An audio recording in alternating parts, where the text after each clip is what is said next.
आपको ये लगता है कि आपको 3 मेजर स्किल्स क्यों सीखना चाहिए, तो मैं कह बता देता हूँ कि आईआईटी बॉम्बे का 36% यूथ को प्लेसमेंट नहीं मिला है। आप तो मिलियंस में आते हो। तो अभी के टाइम में जहाँ पे इंडिया वर्ल्ड का सबसे ज़्यादा पॉपुलस कंट्री हो गया है, अगर आपको अपना जॉब और बिजनेस दोनों ही बचाने हैं और आपको दोनों उसमें महारत हासिल करना है, तो आपको 3 स्किल्स सीखना ही पड़ेगा।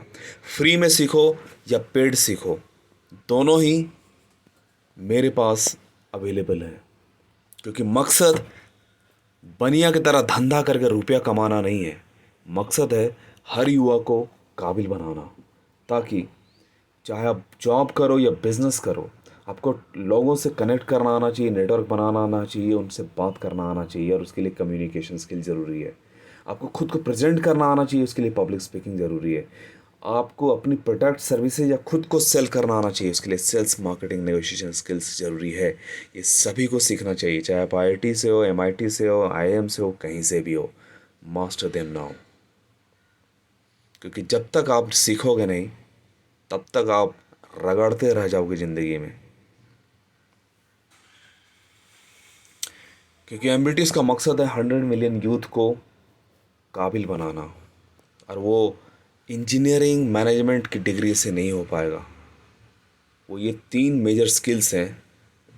तो चाहे आप बहुत बड़े, आप एक्टर हो, क्रिकेटर हो, सेलिब्रिटी हो, इंजीनियर हो, मैनेजर हो, या सेल्स पर्सन हो, या कुछ भी हो, आपको ये सीखना ही पड़ेगा।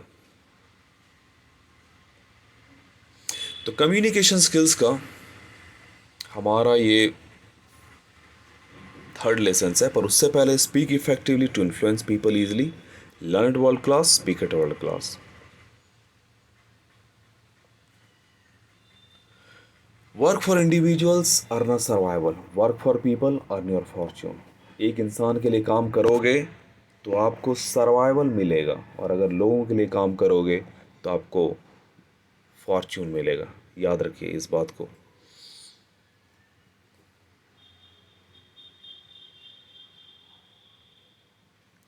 तो लैंग्वेज फंक्शंस में हमारा जो आज का लेसन है, वो हम सीखेंगे remaining 10 different ways of telling purposes. जिसमें से पहला है कि अगर आपको अपना डिससेटिस्फैक्शन शो करना लोगों को, तो आप इस तरह के सेंटेंसेस यूज करते हो, जैसे I am not satisfied with the quality of service, this product doesn't meet my expectations, this service doesn't meet my expectations, this place doesn't meet my expectations, I am disappointed with the way things turned out, I'm not happy with the level of communication, there are several issues that need to be addressed। तो ऐसे करके आप अपना dissatisfaction show करते हो।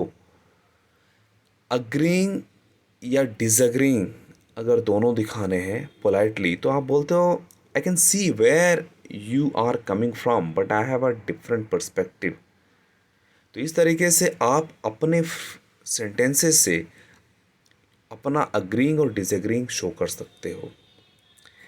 Enthusiasm क्या होता है कि हर्षोल्लास के साथ अगर आप खुद को एक्सप्रेस करना चाहते हैं, जैसे I am really excited about this project, I am bursting with excitement to see how this unfolds, I am thrilled to be a part of this initiative, this opportunity fills me with enthusiasm. याद रखिए, engineer, doctor आप बन लो IIT PMT करके, पर at the and आपको लोगों के बीच में ही रह के काम करना पड़ेगा। और अगर आपको बात व्यवहार की कला नहीं आती है, और अगर आपको अच्छे से खुद को प्रेजेंट करना नहीं आता, कितने भी बड़े डॉक्टर आप बन जाओ, काम से आपकी पहचान मिलेगी, पर लोग काम के अलावा आपका बात व्यवहार और कौशलता भी देखते हैं। बड़े बड़े हॉस्पिटल्स वगैरह में देख लो, बड़े बड़े कंपनी में देख लो, सिर्फ और सिर्फ आप एक वर्कर बन के रह जाओगे। मालिक बनना है तो आपको ये 3 मेजर स्किल सीखने पड़ेंगे। इन डिफरेंसेस कैसे एक्सप्रेस कर सकते हैं, तो I don't really have strong feelings about it either way. I'm neutral on the matter. It's all the same to me. I don't particularly care one way or the other. You know, I'm indifferent to the outcome. Concern, अगर अपनी चिंता आपको जाहिर करनी है तो आप कहते हो I am worried about your wellbeing, I have some concerns about the project timeline, I am concern about. तो आप ये फ्रेजेस इस तरह करके यूज़ करके आप अपना कंसर्न, चिंता जाहिर कर सकते हो। आपको सिर्फ थोड़ा सा प्रैक्टिस की ज़रूरत है।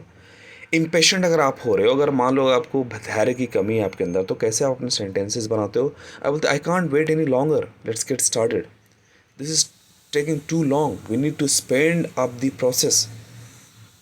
अगर रिलीफ आपको चाहिए तो आप बोलते हो I am so relieved that everything worked out, यानी आपको रिलीफ मिली है और आप उसको एक्सप्रेस करना चाहते हो। तो डिसबिलीफ, अविश्वास, यानी किसी चीज़ में विश्वास ही अगर नहीं है तो आप अपना सेंटेंसेस ऐसे बनाते हो जैसे I can't believe he said that, that's hard to believe.